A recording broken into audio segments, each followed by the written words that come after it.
Good afternoon, everyone. It's really interesting to hear my voice in this kind of boomy, echoey room. That's wow. Well, my name is Ashara Ekundayo. I'm co-founder and chief creative officer at Impact Hub Oakland.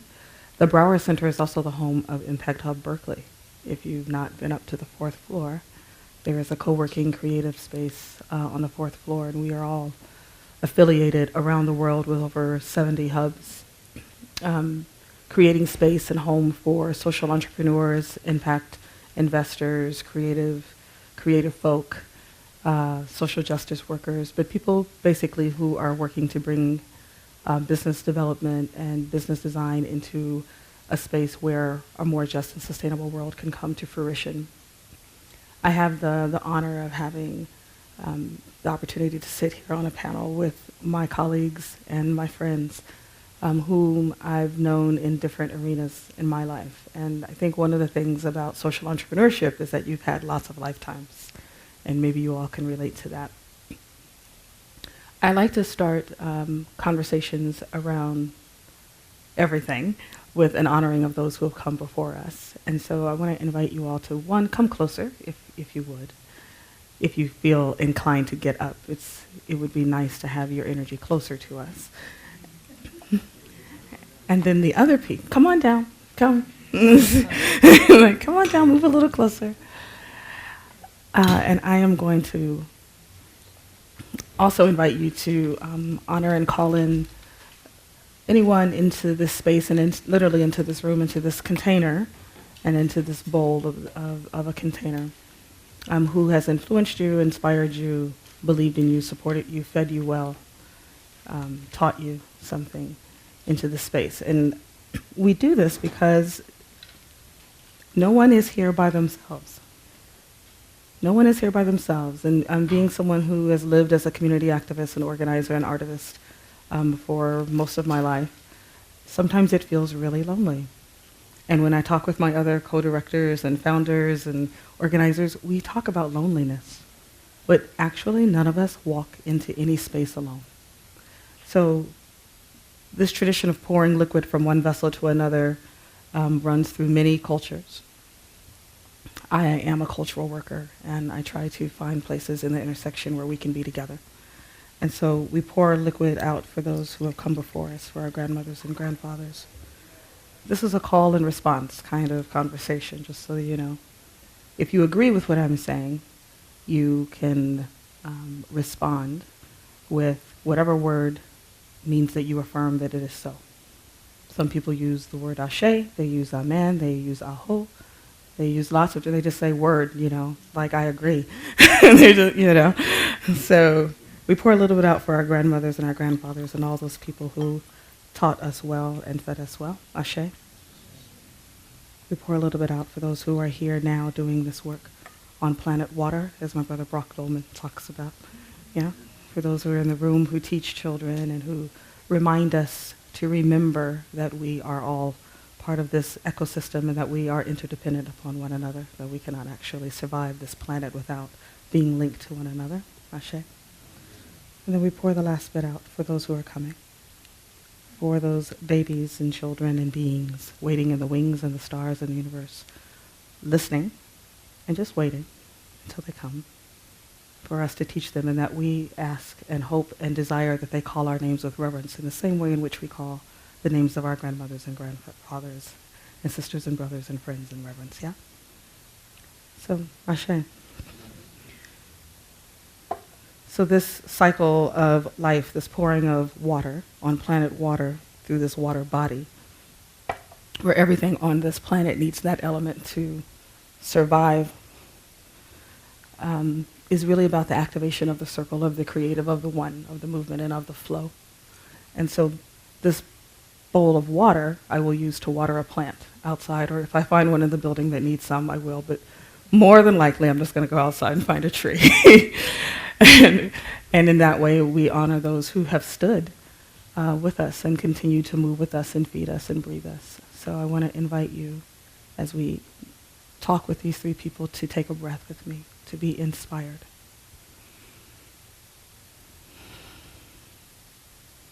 And that we take another breath.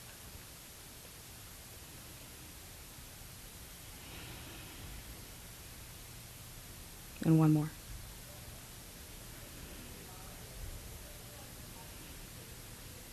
Thank you. So the understanding and the belief of inspiration today and how we show up for one another today is manifested in the work of many people. And today we have the opportunity to sit with Brooke Anderson, with Doria Robinson, and with Alberto Sanchez. You can see the organizations that they work with, but as we mentioned, organizers have had many lifetimes. And these three people will talk a little bit in our short time together about their lifetimes and the work that they are doing now in the present moment in community. And one of the things which has come up many times is the opportunity to talk about our work as spiritual practice. So you might not have come here today for what might be considered such a woo-woo kind of conversation. But it's one of the ways in which we talk about being in conversation and convening conversation about the earth and about the mother. So, let's see.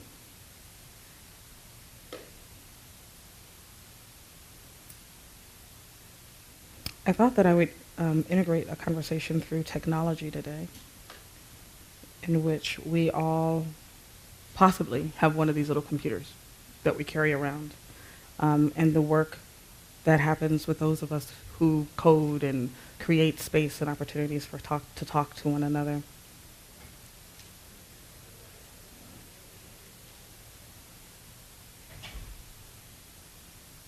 I love when people are sending me text messages about where I am at the same time that I'm trying to do something. Doria Robinson is a third-generation resident of Richmond, California, and the executive director of Urban Tilth, a community-based organization rooted in Richmond dedicated to cultivating a more sustainable, healthy, and just food system. Urban Tilth hires and trains residents to develop the capacity to produce 5% of our own food supply. Raised in a strong church community where her grandfather was the minister, Doria spent weekends and summers on the church's 500-acre ranch in Fairfield, California. It was on the ATOT. What does ATOT stand for? Apostolic Temple of Truth.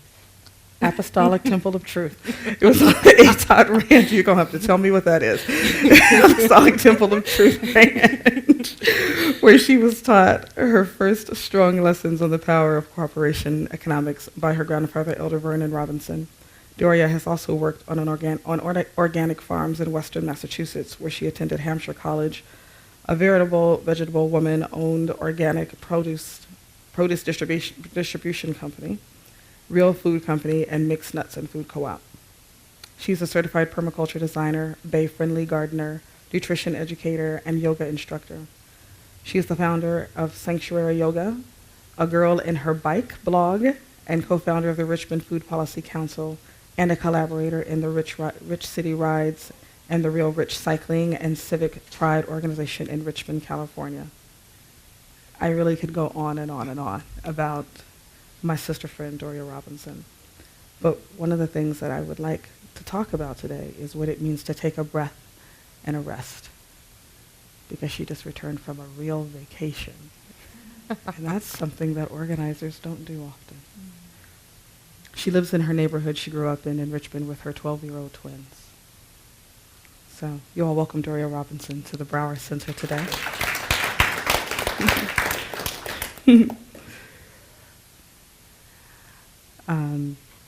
Brooke.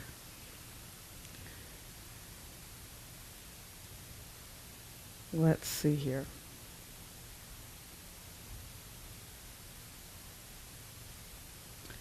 Brooke Anderson is a member of the Movement Generation Justice and Ecology Project Staff Collective. She got her start in the movement helping shut down medical waste incinerators in her hometown in Illinois, but when on work over a decade as a worker rights union organizer, including serving as a union president of Unite Here, Local 120, and the deputy director of the East Bay Alliance for Sustainable Economy. In the course of her labor work, she saw clearly that the ways in which ecological collapse hit workers in their neighborhoods and on the job, and the need for unions to lead a just and transitional new way new economy based on social justice, economic democracy, and ecological resilience. So began the project called Climate Workers, which aims to build a grassroots labor movement for climate justice. When not organizing, she works as an independent photographer, and as such is also a member of Communication Workers of America Local 35921. Please welcome Brooke. One of the things that I asked our panelists to do was to send me either a poem, a film, a thought, a quote from someone or some aspect of society that inspired you. And Doria sent me a beautiful poem. Brooke sent me a question on, you know, the usefulness or the utilitarian nature of asking such a thing. I said, okay. Oh, like, all right. And Alvaro sent me a song, which we're going to play first. And then I'm going to read his introduction, and he will tell us a little bit about why he selected that. Are we ready? Jason, are we ready to play the song? Yeah? Okay.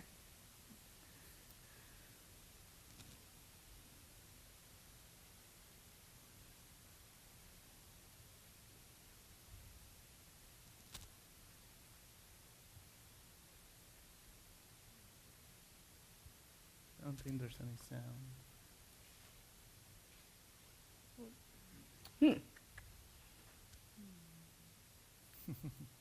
Jason, did you find the link? Oh, there we are.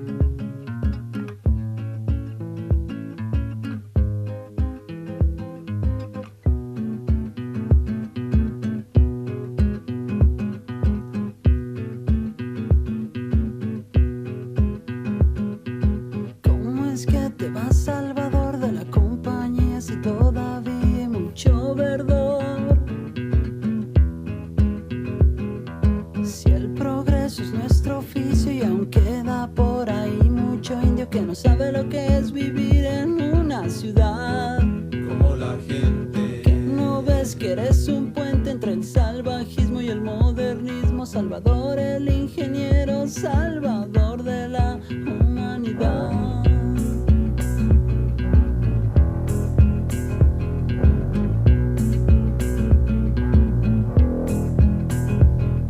Está muy bien lo que tú piensas, pero ¿por qué no? Tú te acuerdas que la civilización muy avanzada. como dice la gente Que no ves que nuestra mente no debe tomar en cuenta ecologistas, indigenistas, retrogradistas ni humanistas. Ay, mis ingenieros civiles y asociados, no crean que no me duele irme de su lado, pero es que yo pienso que ha llegado el tiempo de darle lugar a los espacios sin cemento. Por eso yo ya me voy. No quiero tener nada que ver con esa fea relación de acción, construcción, destrucción. ¿Cómo es que te vas, Salvador, de la compañía si todavía hay mucho verdor? Is the whistle part of the song? I'm sorry? Is the whistle part of the song? No, I think there's still enough. Oh, the cell phone. Ay, mis compañeros petroleros mexicanos, no crean que no extraño el olor Is a that good? óleo puro. Hey, Jason, that's Pero es good. que yo pienso Thank you. que nosotros los Appreciate that. humanos. Alberto Sanchez is an urban planner with extensive experience crafting, implementing, and evaluating strategies that leverage private and public investments to deliver community benefits to impacted communities. Alvaro leads the work on Senate Bill 535 de Leon, which directs at least 1/4 of California's greenhouse gas reduction fund to disadvantaged communities. He also leads the Neighborhood Scale Sustainability Initiative, a comprehensive and scalable approach to greenhouse gas reduction that leverages private and public investments while improving underserved communities throughout California. He has over 9 years of experience working on economic development and land use issues throughout California and nationally. In 2011, he received a Master's of Planning degree from the University of Southern California, where he focused on affordable housing and economic development. He is the president of the board of directors at Dolores Street Community Services, an immigrant and community development organization in San Francisco. And he also created the Triple Bottom Line Hub, a social media platform that celebrates projects that deliver triple bottom line benefits, triple bottom line being people, planet, and profit. Alvaro, who believes you can never be too wonky, well that's good because this is a really woo-woo kind of panel, lives in North Oakland, grew up in Los Angeles, and was born in Mexico City. Please welcome him to the Brower Center this afternoon. So the name of that song is Café Tacuba, Tropico de Cáncer? The artist is Café Tacuba, and the Okay. name is Tropico de Cáncer. And the reason why I chose that is because I've been a Café Tacuba fan for a very long time, and really never understood the song as much as I do now, having been a part of doing this work. Essentially, telling the story, the sad story of a engineer, a oil engineer, telling his coworkers that he's done, he's leaving the business. And the reason why he's leaving the business is because he thinks it's time to return to green spaces, and the time for paving over our earth, it's over. And it's the kind of back and forth conversation between him and his colleagues who are telling him that, there's still a lot of ground to cover and a lot of places to continue to dig. And that they have to teach the folks that are not willing to be civilized and to advance in terms of paving over our earth, that this is the way that we grow as a country. And he's saying that's not true. We need to start listening to the ecologists, and we need to start listening to the people and the indigenous folks, and we need to get out of this business. So when I first listened to it, I liked the melody, and I thought it was a really nice, soothing song. But I never realized its impact until I started doing this work. And I started realizing, as you said, my background is really urban planning and development, and for many years we've been focused on paving over the earth. And now I know that there's a different way. We can continue to progress, and we can actually do a lot of innovation without having to damage the fragile ground that we stand on. Yes, thank you. Thank you. So, Brooke, your work in movement generation is pretty diverse, and you come to us as a union organizer as well.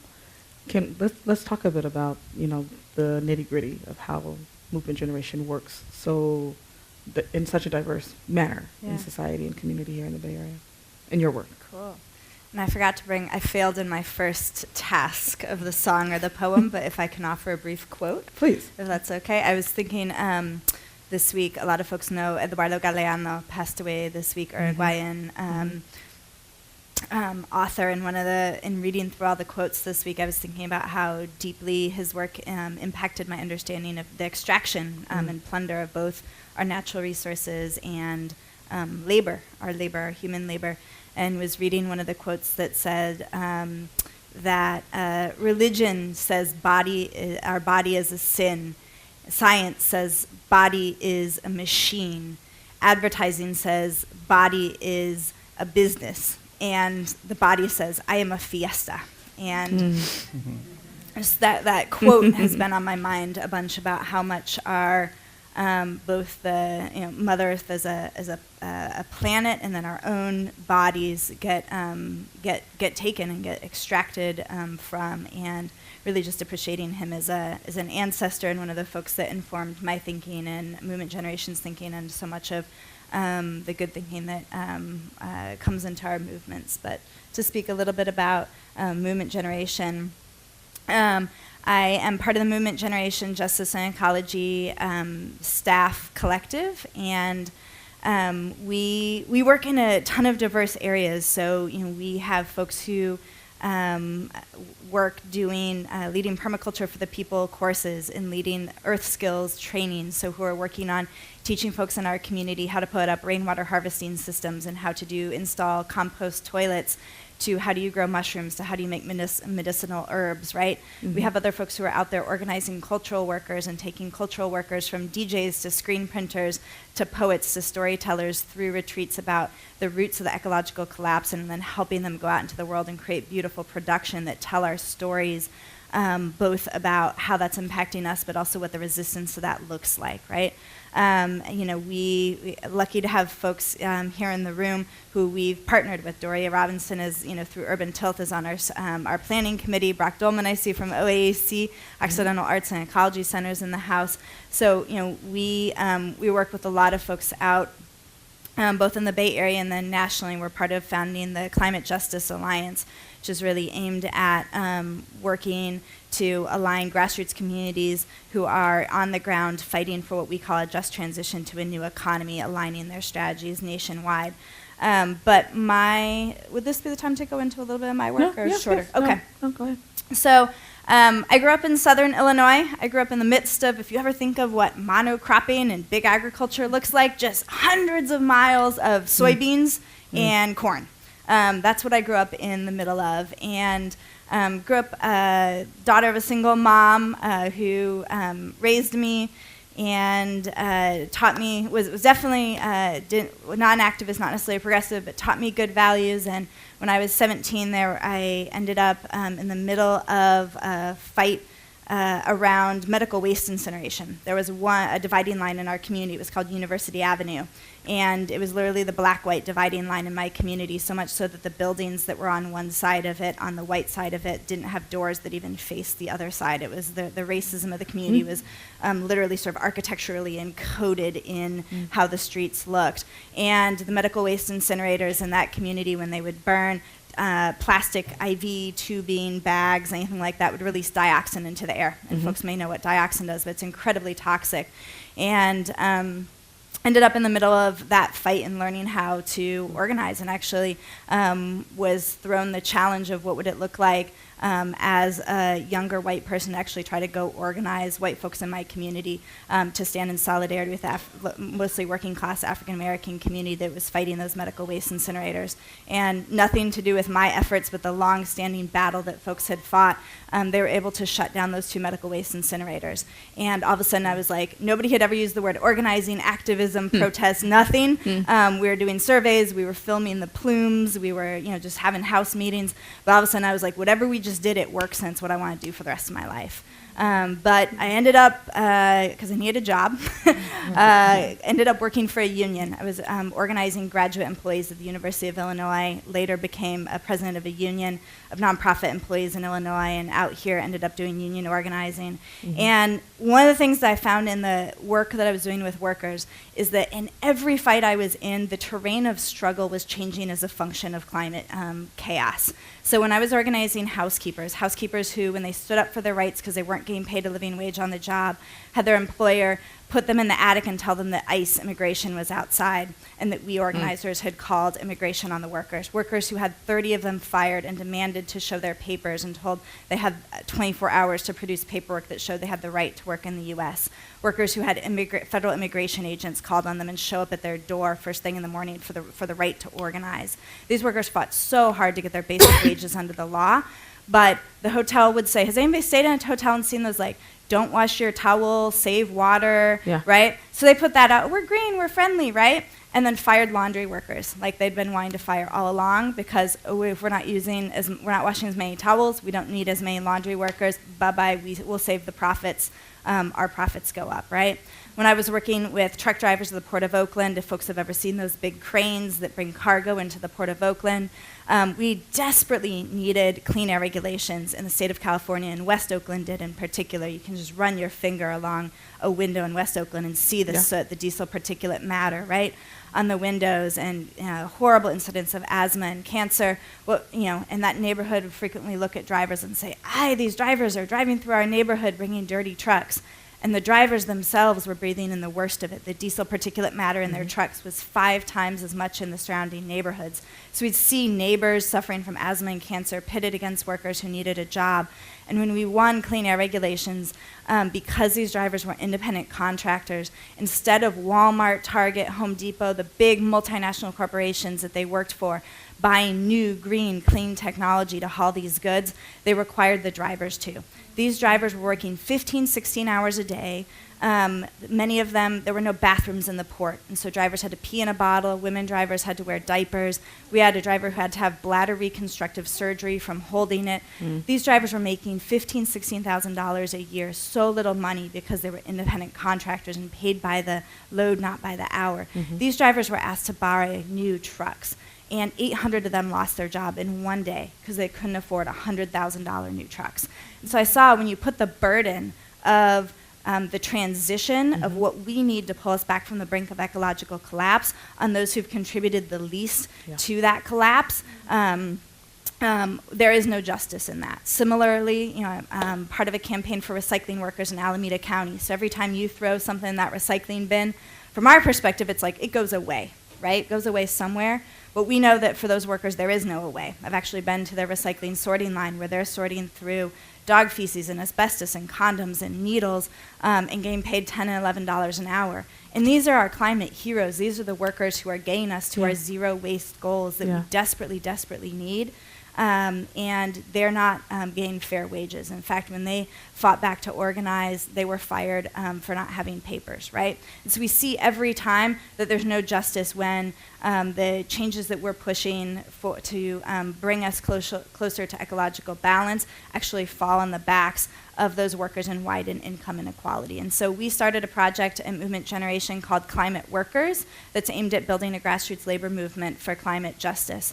And I love the labor movement. I come out of it. It feels like home. And I have to admit that when things are going on in our world, from the Chevron refinery expansion in Richmond to the Keystone XL pipeline to fracking, the labor movement that I love is often on the wrong side of those battles. And it's also part of that labor movement. It tends to be the whiter, higher paid, more professional part of the labor movement that's on the wrong side of that. And so we decided, what would it look like to organize a grassroots, bottom-up labor movement for climate justice by doing bilingual popular education with workers about what the root of the climate crisis is in the current economy that both hits workers and hits our planet. And we've both been fighting to create a climate justice wing of that labor movement to fight against the bad things like the refinery and the fracking and the pipelines, but also to fight for a just transition to the good. So, Brooke, yeah. Brooke, so let's come pause back there. to some of that. That's a lot to Great. take in. It's a huge Great. amount to take in. Great. I'm just kind of like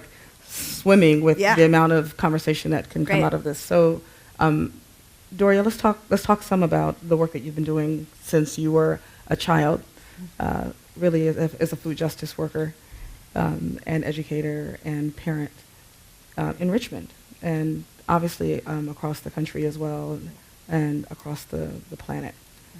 So I'm actually swimming in Brooke's Yeah, stream right now.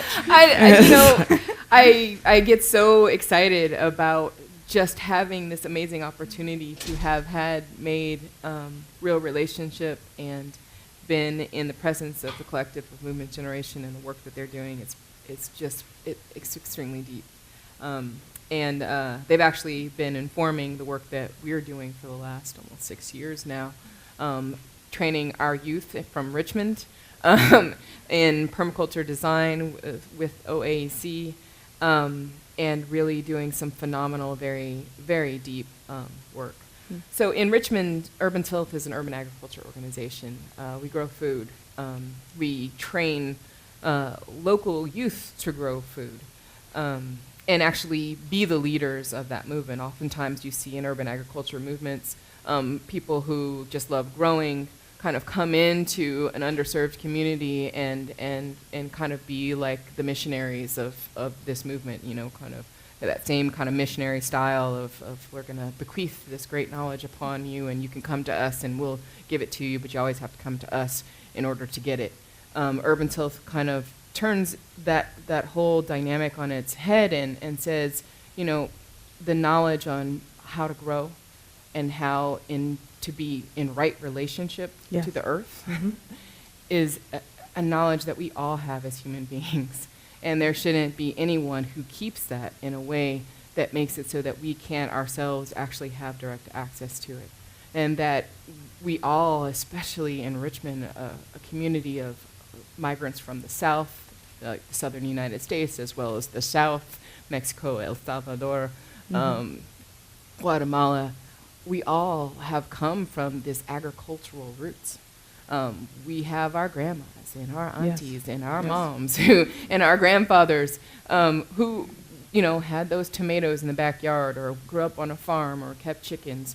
And there needs to be a certain amount of remembering that needs to happen, that honors lineage, that reconnects us, before we can understand how we can make change on a global level in terms of climate change and the impacts of climate change. We first have to reconnect and find our power.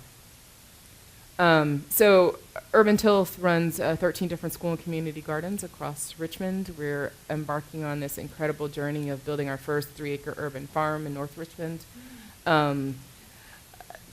Starting businesses, kind of social entrepreneurial businesses, to try to localize food supply, restarting the Farm to Table CUSA that's actually started by Contra Costa County, so that we can actually have a food system that runs between East County farmers. We have lots of farmers in eastern Contra Costa County, and urban ag folks in West County, and supplies, you know, real amounts of food to residents who are dramatically underserved when it comes to access to healthy foods. We have one grocery store for 100,000 people.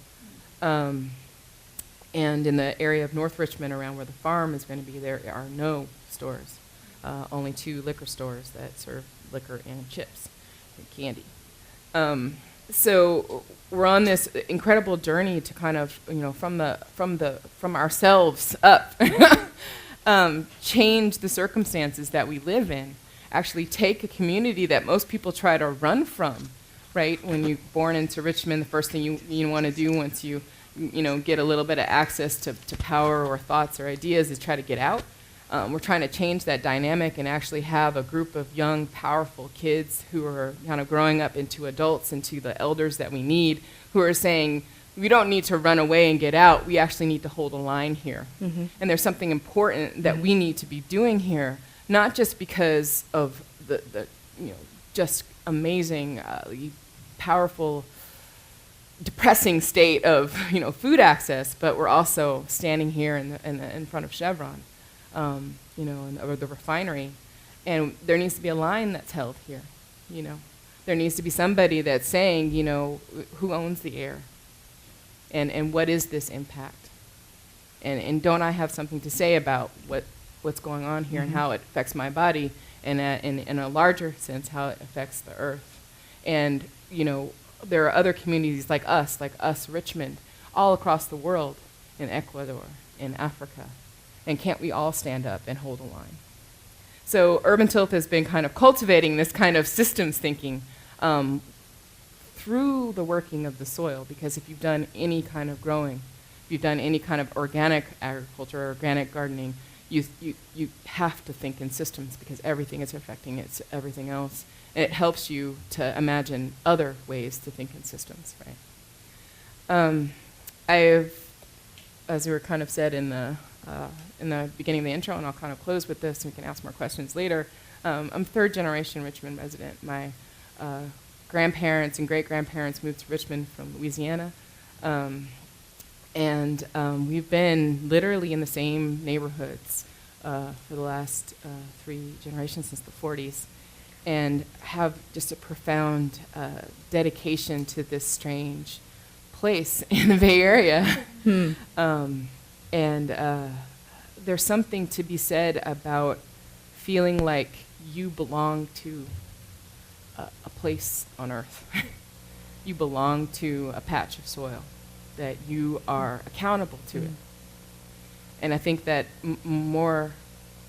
the most that we could do as an organization, especially when it comes to creating the kind of change that we need to address such a massive problem as climate change, is to actually inspire that sense of accountability. Yes.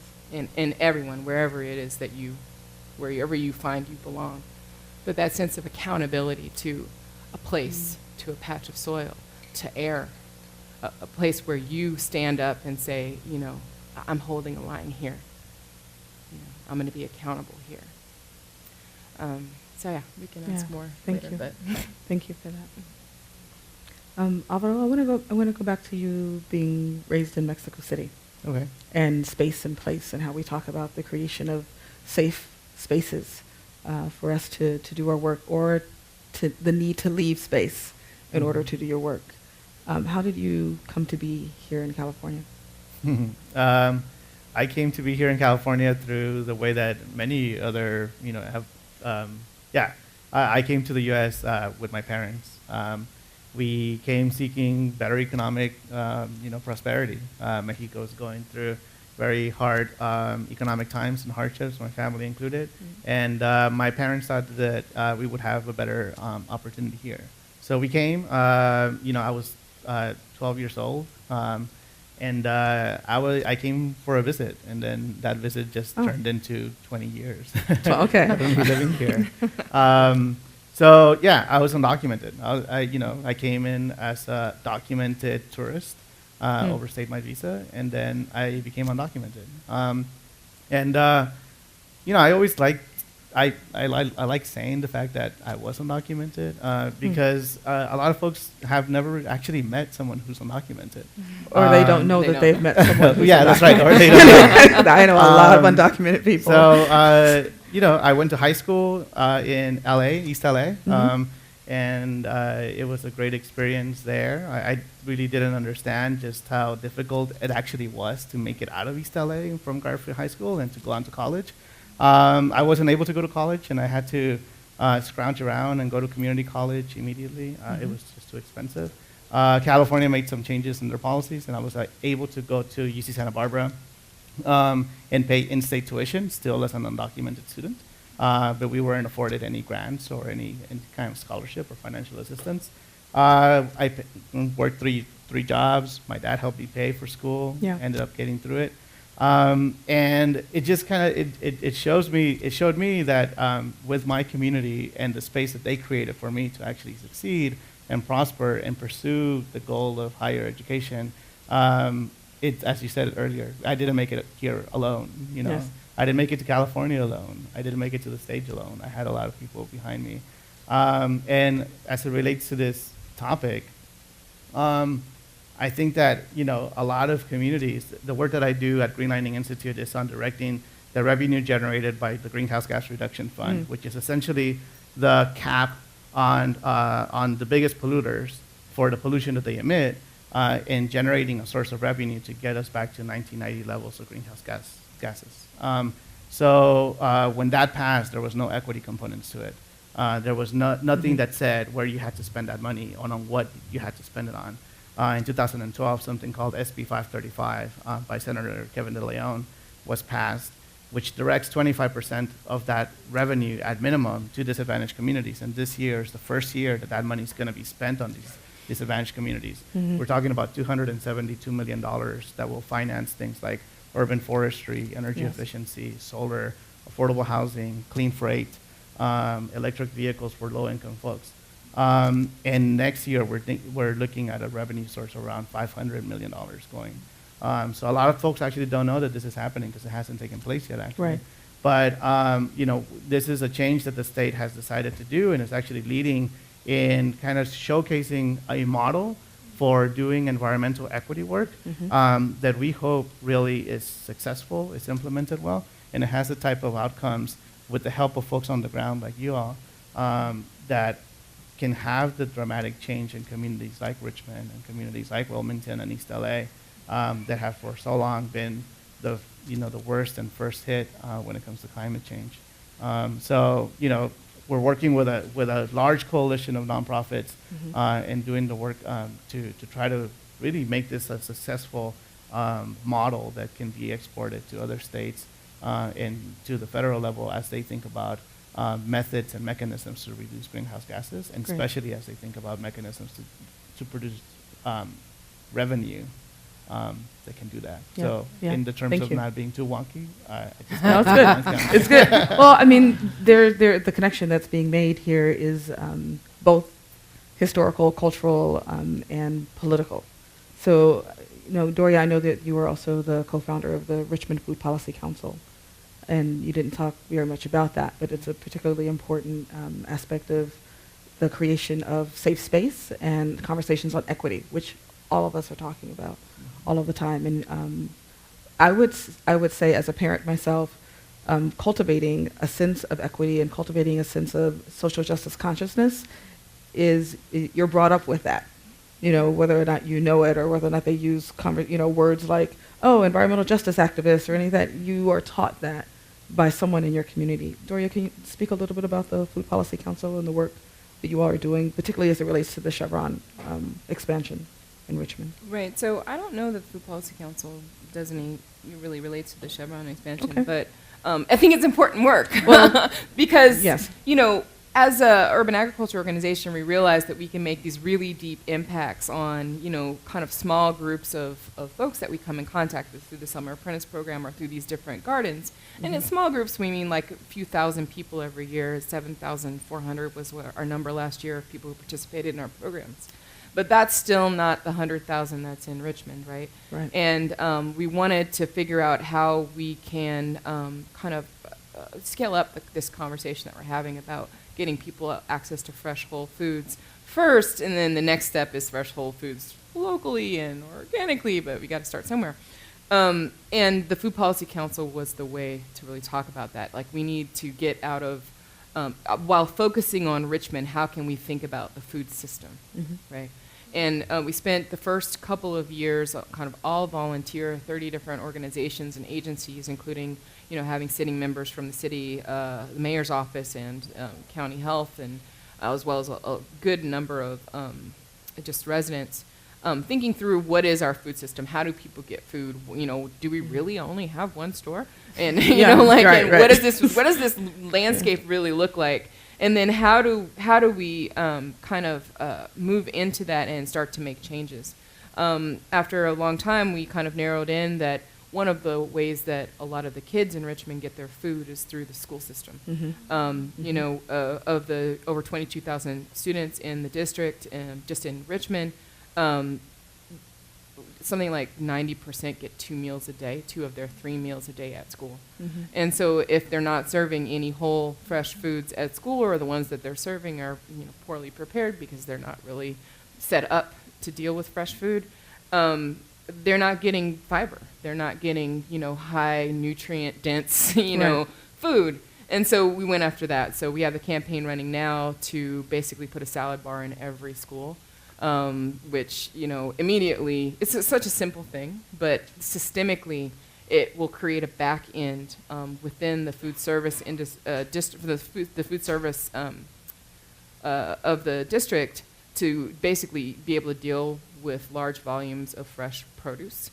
And then from there, there's a number of things we can do around, making sure that food becomes local, making sure that food is organic. Right. But first, we have to actually create the infrastructure to get those thousands and thousands and thousands of pounds of food to kids every day, right? And I would also argue that we also have to cultivate a mindset for children to understand what is food. Right. And this is actually food, not the hot Cheetos. Right. Which may fill you up, but are actually not food at all. Right. And so there's this cultivating of a youth, of a mind that is malleable, that they actually don't appreciate what is good for them. Right. So there's a video as we're going to wrap up and try to take some space, and Brooke, have you close out a little bit. I'm going to show a video of an urban gardener in Denver, Itaf Bita, who happens to be my son.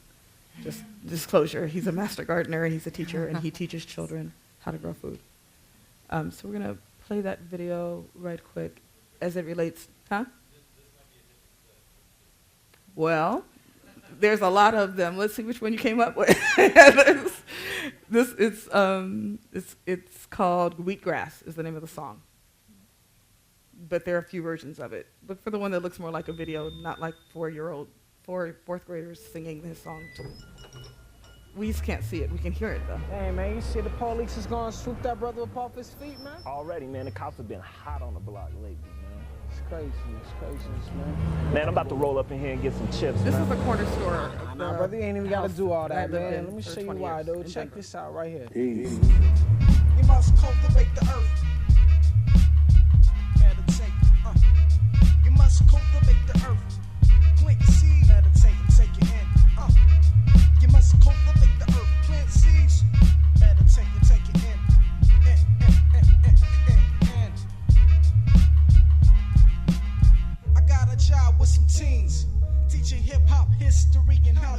greens. Hard skills, big wheels, and it's the real deal. Green jobs, green thumbs up in the green field. And ain't nobody be ditching my class. I got the lifelong lessons, don't let your life pass. I got some knowledge on my mind. Cause in divine, I say divine, in the past time spit rhyme. So what's sustainable, kid? Don't assume. Just break it down, see me in the teacher's lounge. What's sustainable, kid? Don't This is a assume. kid who got sent Just to the break it teacher's down, lounge see every me in the week. So teacher's good. lounge. You learn how to write rhymes, how to grow food. What you learn? How to meditate, how to fight for tools. So what you learn? How to unite, how to rap crew. So what you learn? How to give back, how to pay dues. I watch my youth shine and elevate in 09. Cause when the cypher born, see you know I water sound. Breathe in, breathe out, and you let your power round. Leave your mark in the city and you skip town. Be impeccable on stage and hold it down. Do some Tai Chi, walk to this, follow me. A little bit of greens and some motivation. Gotta reach your seeds, gotta educate them. So what's sustainable, kid? Don't assume. Just break it down, see me in the teacher's lounge. What's sustainable, kid? Don't assume. Just break it down, see me in the teacher's lounge. You learn how to write rhymes, how to grow food. What you learn? How to meditate, how to fight for truth. So what you learn? How to unite, how to rap pro. What you learn? How to give back, how to pay dues. Green for all for the green. You That's better good, know Jason. it. Thank you. Wanna let y'all know I'm happy that you was out here checking. So this conversation on equity and cultivating a palette, cultivating seeds, literally, figuratively, creatively, spiritually, is the conversation of how the work that you all do in your neighborhood also shows up with the teaching of young folks. Because the times I've been on the Greenway with Doria, there's lots of children around, and not only are they planting or weeding, they're also doing mural art on the wall. The work with Brooke and Movement Generation is very culturally centered, very much rooted in creativity, and very hip and hip hop with Fabiana Rodriguez, with like CC Carpio, like lots of creative entrepreneurs who are also committed to cultivating a palette that is about, there is no movement of any sort without the artist, ever. There is always a song, a poem, a poster, a flyer. An artist had to help be part of that conversation in our cultivation of sustainable neighborhoods. And then the work that you continue to do with Greenlining Institute in building a capacity for young people to like understand organizing in a way that pushes policy, because it has to be on paper. It has to change in order for us to move forward. So if you all have some short closing thoughts, maybe we could take a couple of reflections or questions from the audience. Yeah, Brooke. Maybe just briefly lift up something that happened in Oakland this week that lifted my heart. So folks may have seen that fast food workers went on strike this week around the country in 200 different cities. 60,000 different fast food workers went on strike. And I'm interested in this question of what happens when you fight for $15 in a union, but you're in an industry that shouldn't exist, right? Yes. And what happens if you get the $15 in a union and you're serving toxins to your children and to your customers? So we did a training with fast food workers about the impact of industrial agriculture, mass food production, GMOs, monocropping on our food systems, and actually asked, what kind of food would you want to serve? What would it look like if you were the experts and architects of the new food system we need? And then did powerful actions this week where urban farmers made 200 burritos of all fresh urban farm worker cooperative produced produce for fast food workers to hand out as they shut down their drive-thrus in the lobbies of the McDonald's, Burger Kings, and Taco Bells, and gave out free local food to customers and turned them away and said, don't shop even though I work here at McDonald's. And then those fast food workers went with urban farmers up to Sprouts, which is a corporate grocery store, to help shut that down. Sprouts is trying to pave over some of the last of the urban farmland at the Gill Tract. And that synergy between farmers and fast food workers is really beautiful. And so just want to leave folks with that moment of hope around our food system. Thank you. Yeah. Thank you. I mean, it's hope, and I'm also really excited. I mean, the work that I do on a daily basis just shows me that there are other ways, and that there's actually a lot of really smart folks out there and very committed folks out there that are willing to roll up their sleeves and teach new ways or rediscover ways that we've done in the past.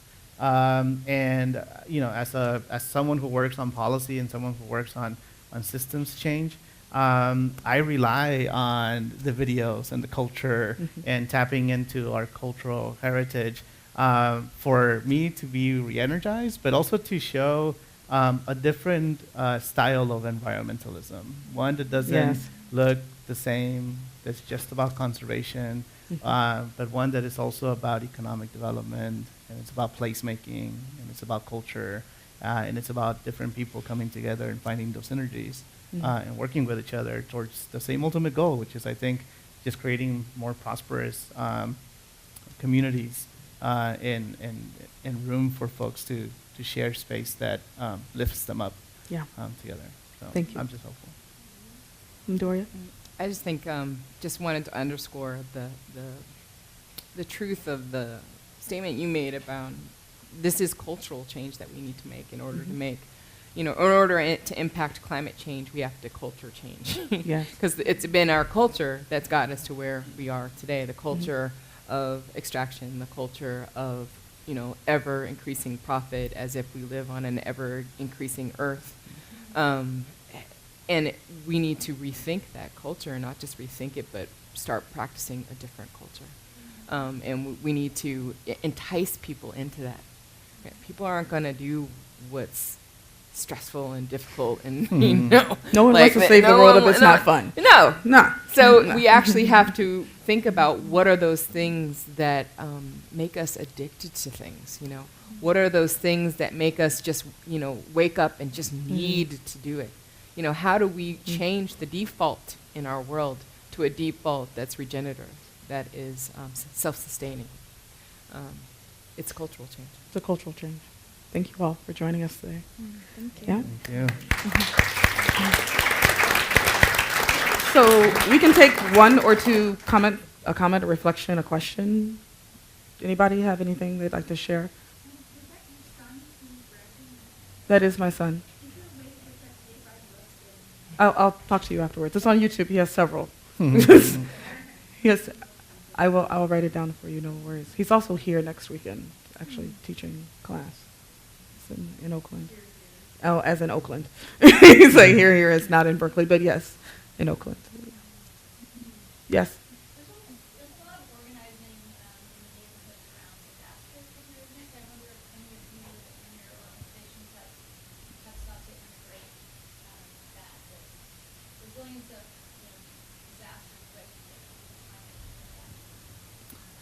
Have any of y'all been working? Yeah? Well, the neighborhood sustainability initiative that we are working on, it really comes at the root from organizing communities. And the idea that when people know each other and when people know their neighbors, they're a more resilient community. We know that there's been examples like in Chicago where there was a heat wave, neighborhoods that were socioeconomically similar, the neighborhoods that knew each other better had less deaths than the ones that didn't. So that's at the root of that neighborhood sustainability initiative that we have in identifying communities that are already doing organizing work and introducing sustainability and just ecological technologies to be able to also drive economic development towards that. The last 2 Monday nights at Impact Hub Oakland, we actually had trainings, and the conversation was actually on social permaculture and our creation of space and safe space and opportunity to learn how to be with one another, and not necessarily through the neighborhood that you live in, but the neighborhood that you've created, the kind of family or neighborhood of choice inside your co-working space. But yeah, so we've had 2 weeks of trainings now. Yeah. Any other thoughts, reflections? It doesn't have to be a question. Yes. I was just really moved by what you were saying about working with the children to change the culture to the schools and learning how to grow food and cook and stuff like that. And I saw that with my daughter going through the Berkeley public schools. I started a cooking and gardening program right when she was in kindergarten. And just looking at her and all of the other kids in her classes, I really saw they learned a lot about what nutrition was, what good food was, what it was not food. And it was really changing the culture in Berkeley, and it really was really good. And so I really am glad to really. I mean, I think it's really important that, people forget that when you take something out of the default, you make it no longer the default. Then they then assume that whatever is the new default is the only thing that can be. Kids won't eat vegetables, only because for the last 10 years you haven't been serving them. And so if you change that up and put people back in relationship to vegetables or food, or have them engaged in growing it, and then all of a sudden, holy moly, they eat vegetables, and it's a really interesting. It's culture. Yeah. It's cultural change. Yeah. Right. Yeah. One more last one here.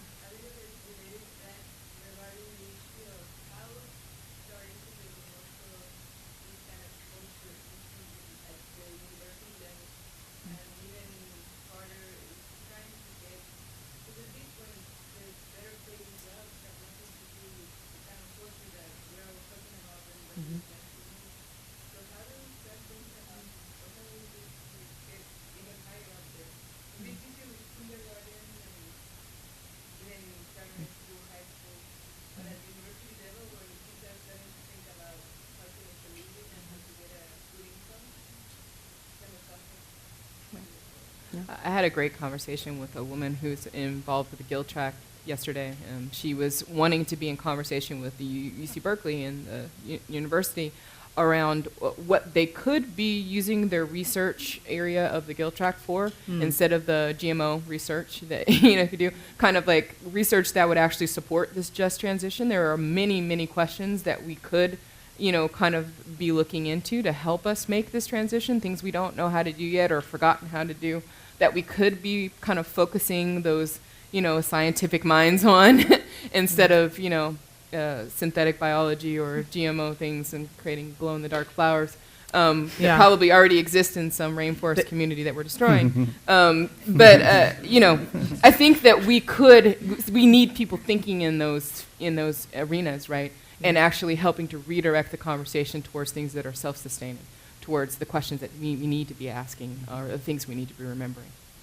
And if I could just add, the transition is going to take, for the transition to really take place, our entire way of living is going to have to really change, which is going to create, and we've already seen this. I used to do a lot of work on green infrastructure as a way to manage stormwater runoff. That industry is ripe for opportunity for some college students who are thinking about how do you do architecture differently? How do you create spaces that are buildings that are able to capture all the rainwater on site without it going to the sewer system, which is actually a really big problem. That creates new industries, new jobs, accessible jobs, especially for some of the folks that are learning this technology. And I really think about just the entire line of production, right? If the entire line of production could be more sustainable, smarter, there's just a ton of innovation that needs to happen, and I think a lot of that can happen at the university level. That also leads towards better paying jobs. So a lot of the policies that we try to work on are trying to create a pathway up, and having policies that also encourage good health benefits, good paying jobs, entrepreneurship opportunities for disadvantaged communities in those investments as well. So I think there's a lot of opportunity.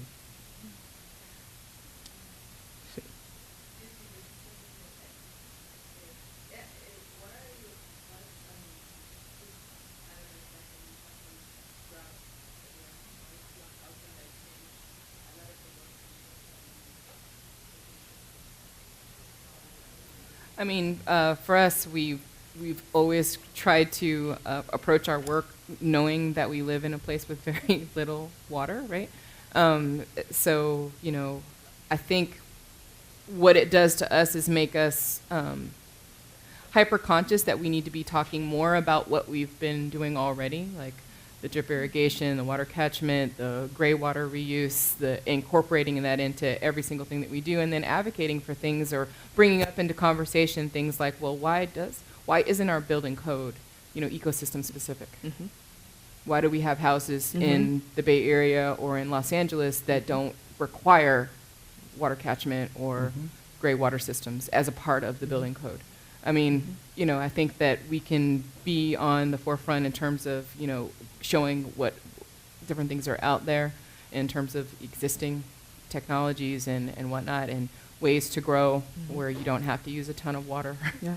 um, Or you recycle the water. or recycle the Like water. aquaponic, You know, growing. right. Yeah. Or grow different things. Or grow different things. I mean, it comes back to, I think, this understanding of a culture change and climate change is that first the inner garden. So the practice, a mindful practice on what is right action, right thought, right speech, right action, I think is part of the way in which we have to be thinking about moving forward in terms of making money, in terms of creating economic systems that are equitable and mindful. And I guess I want to say that in terms of the neighborhoods, the various neighborhoods in which we live in, the neighborhood of our work, the neighborhood of our spiritual practice, the neighborhood of our literally where we physically live, that there are opportunities to make decisions that are, I don't want to say deviant, I want to say they are revolutionary, that they come back to us. And one of the things that we've started trying to implement in the culture, for instance, at Hub Oakland, is to do not let the water run in the kitchen. Do not let it run. I've noticed that people coming and going into the bathroom, you don't have to flush the toilet every time. And that's really shocking to some people to be in a public co-working space and walk in and the toilet doesn't have clear water in it. It's like you don't have to flush the toilet every time. There's a sign that says that. You don't need to leave the water running. Catch the water and water the plants around the room if you need to leave the water running. Just trying to institute a new kind of culture in a shared workspace, which is a safe container to experiment with it. You don't know how to compost, we'll teach you, And Go ahead. if I could just say, I love that this is about neighborhoods, because really the neighborhood scale is the perfect pilot project scale to show decision makers don't want to be the first ones to try something new. They're the last ones to want to try something new. And if we have enough neighborhoods that show the technology and just the value add of having systems that capture water, that grow food, that create more resilient communities, that's going to pave the way towards some decision makers being like, okay, we need to take this at a city scale, change our building code, and do more rapid change. Unfortunately, it's a risk-averse audience, and the more we can showcase at the neighborhood scale that these systems really have a really large impact, I think it's a lot better. It's important really to be thinking about these things, so when there is an opportunity to have something piloted, you just we have this massive project in Richmond to redesign 8 square blocks of a city park, including restrooms. And of course, we can only afford one proper restroom, but we're now proposing to the city that we install 2 additional compost toilets. Both great. as examples of waterless toilet systems that other people can kind of learn about and whatever, and because it's just necessary. We need more restroom facilities in that area. But so this whole park project that we're doing, one, it's community driven. The community members, literally, who are co-designing this space with a landscape architect firm. It's just a team of 57 community members who live in the area. And we're bringing in all of these ideas that we've been exposed through movement generation and through all these different things and saying, hey, we want this in our park. And we want it to make it literally and purposefully a demonstration project and have these ideas kind of perforate throughout the city of Richmond and beyond. So, it's also, being prepared for that moment when you have an opportunity to, make a cultural shift. Brooke, you have the last thought to add? Yeah, and just one thought on the drought, how we saw it just change from one year to the next. When unions were backing fracking down in Southern California, we decided to take a group of about a dozen unions to the Central Valley to see in Kern County how fracking was playing out. And in there, they took us to where you can see fracking wastewater come from one direction in one canal and federally protected water reserves come from another and then flow downstream together into one water, right? And they told us last year, big agriculture had the opportunity to buy that fracking wastewater polluted water, and they said, no way, we wouldn't put that on the fields. And this year in the drought, they said, okay, and that's what our agriculture is being irrigated with. And so when we talk about tipping points and when is it time, when do we feel like it hits, that tipping point for those, for those workers down the Central Valley has long passed. And we're starting to talk about what does that mean for food workers when they're then serving that food? Yes. What does it mean? We're working with wastewater In treatment the facility farm workers, plants, in that- farm in that workers water. have long passed. At the same time in the Central Valley, you see all these signs that say, we need more water, save our jobs. It's actually about giving big ag more water to use, and you're going to see communities pitted against each other. But what we actually know towards this job question is that there are so many more jobs and so much more labor needed in what it takes to actually bring us into ecological resilience. It takes more labor to sort recycling than it does to shove things in landfills and incinerators. It takes more labor and more jobs to cook food from scratch and grow in local sustainable agriculture than it does mass food production. But otherwise, the drought and these other sort of what we call both shocks and slides into ecological collapse are going to pit us against us unless we're doing sort of what is, other folks are modeling of what it takes to build ecological resilience at a local level. Thank you all for joining us this afternoon. Celebration of Earth Day at the Broward Center.